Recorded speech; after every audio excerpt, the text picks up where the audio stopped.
Octavian Grant originally belonged to the wealthy aristocratic Tapani family, situated inside the core colonies region of the galaxy. He held the noble title of Lord of House Mecetti, which allowed Grant to mix in circles of high human culture. Over time he became deeply contemptuous and pompous towards others, believing they were inferior to his human class of nobility. His contempt extended to droids, alien races and even politicians. Later, Octavian Grant joined Tapani's home defence fleet before enlisting with the Republic Navy, where he quickly gained an excellent reputation as a tactician during the latter stages of the Clone Wars.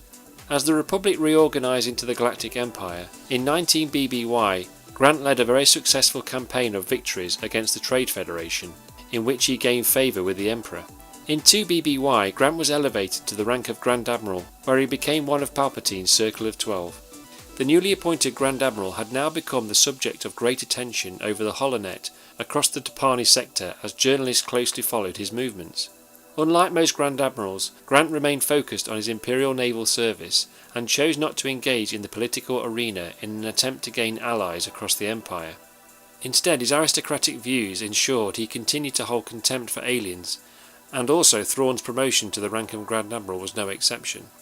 During the period of the Galactic Civil War, Grant's talent was all too obvious, as his fleet gained victories against the Rebel Alliance in several battles. However, after the Emperor was killed at the Battle of Endor, throwing the Empire into chaotic infighting, the Grand Admiral had the foresight to realise he would not have enough military might or political support to attempt replacing Palpatine.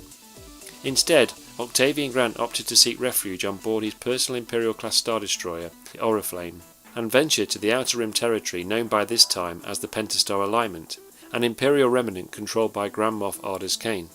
As time passed, Grant watched as the remainder of the Grand Admirals were either captured and executed by the New Republic, or were killed in battle with other Imperial factions.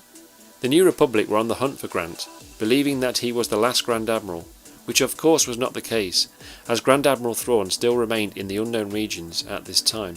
Assessing his options, Grant eventually decided to petition for his defection, for his immunity from prosecution as an Imperial officer, and a peaceful retirement to the planet Wraithelay. The Grand Admiral agreed in return to provide the New Republic with valuable Imperial military secrets. Suspicious of his true loyalties, New Republic agents kept Grant under close surveillance and decided not to allow him to contribute to their missions. Even in exile from military service, Grant still remained influential on the Tapani sector, holding events which made the news across the holonet. In 10 ABY, he however aided the New Republic to help defeat the re-emergence of Palpatine, and also successfully lured Ardus Kane into a New Republic trap. Octavian Grant would go on to live out his days in continued exile, and his legacy grew to be known as the last Grand Admiral.